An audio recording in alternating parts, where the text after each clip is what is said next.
Welcome back to Recap Macro. We're going to continue to talk about macroeconomics. So here we're going to dive more into the income tax. We already decided and discovered how to calculate the income tax, and we talked about it being a marginal tax, right? But who's paying most of that tax in terms of the total revenue earned in terms of income tax from the federal government?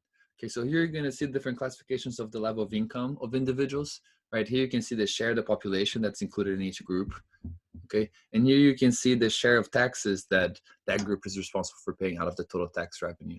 Okay, another important thing here to read this table is that its cumulative sum just shows here if we sum the entire column of the population, share of population in each group, you'll get to 100%. Okay, so the idea here is 100% minus 1.3% will lead you to the next number.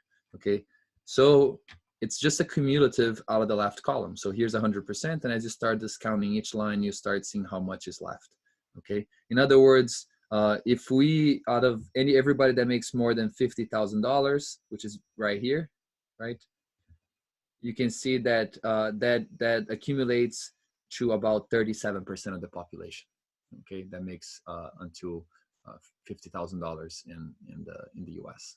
Okay, so that's the way to read it. The same idea between the cumulative for taxes. You can see that especially right here, right, the lower income population barely pays a lot of the percent of the total tax revenue, and that makes sense because they're in the lower tax bracket, right? So see if you can take a second here and identify a pattern about who's paying the most tax here. Okay, and I recommend you pause it and try to investigate. See if you can come up with the pattern that we can find here. And the pattern that we find is that there's a small share of the population that pays for most of the income tax revenue. Okay, so if you make people that make more than $100,000, they only constitute about 16% of the population, but that group alone funds 80% of the income tax revenue. Okay, so that gives you an idea about what a progressive tax means, right? The progressive tax literally is the idea that as you make more money, you pay a higher share of your income in terms of taxes. Okay, so that explains that result. There's also a tax on the payroll, which goes towards the federal government, and that goes towards funding Social Security insurance and Medicare. Okay, so that it's called the FICA tax, and it's a 15.3% tax on earned income.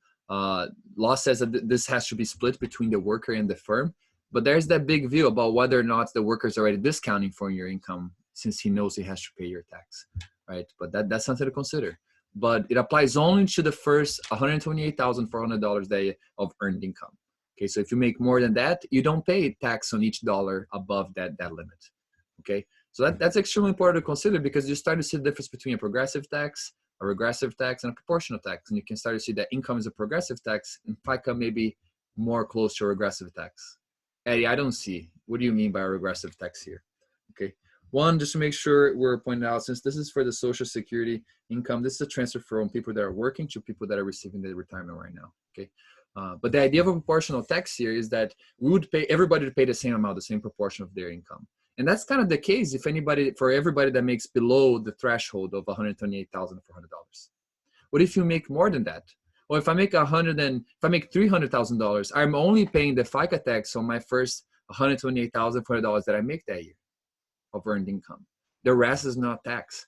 So out of the proportion of the total income that I make, that's going to be a lot lower. So now that's a regressive tax, a tax that the poor individuals ended up paying more, a higher share of the tax receipts that the federal government has for that type of tax revenue. Okay, so as you can see here, well, the argument here would be that they're the ones using most of the Social Security income anyway, so maybe they're the ones that need to be paid for it. You know, I love playing devil's advocate, and I just want to make sure that everybody's thinking about both sides of every tax policy that is implemented. Okay, so besides federal tax, we're also going to talk about state and local taxes. So those are going to be coming from property tax, sales tax, as I mentioned before. They also have an income tax. There's also a corporate tax. So you can see that some of those taxes are applicable both in the federal and state levels. Okay, and there's also federal government transfers. So there's also transfers from the federal government to state governments to help them fund their activities. Okay, you can see here state as local share in local taxes as share of GDP. I gave you here an idea. This is to give you an idea about the overall size of those expenditures given the size of the economy. And you can see that since the 70s, that's been pretty stable over time, right? So it's interesting to start looking some patterns, right? So you can see not a lot has changed in terms of the amount that we spend relative to the size of the economy lately in terms of state and local expenditures. right? So you can see here, there's also some states here are different. So one of the difference between the US and other countries, like I mentioned before, that states in the US are very independent. They get to choose different types of taxes for their state. So for example, some states don't have the income tax, such as Alaska, Florida, Nevada, South Dakota, and so on. Other states don't have a sales tax. Now you might be asking yourself, why would Alaska and some of the states don't offer those types of tax, don't ask for those taxes? They're stopping themselves from any revenue to invest in their own state.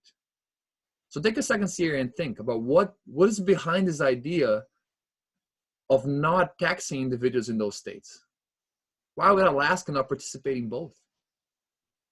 And hopefully you took a time to think about it. But the idea here is that they also want to incentivize individuals to go there, right? If not, a lot of people want to be in Alaska because it's an isolated part of the U.S., right? You always have to fly. You can drive to go to a different part of the U.S. And that can stop people from moving there since they want to be close to family, for example, right? If that's the case, then we need to find ways to incentivize those individuals to move there. And in this case, the assumption here is that the lower tax revenue, despite having lower tax revenue, this would incentivize individuals to move to the area, which would bring more economic growth than the increase in revenue from taxes. Okay, so that's that trade-off here that you have to understand. Now, moving forward, we're going to talk about federal deficits and the national debt, so stay tuned.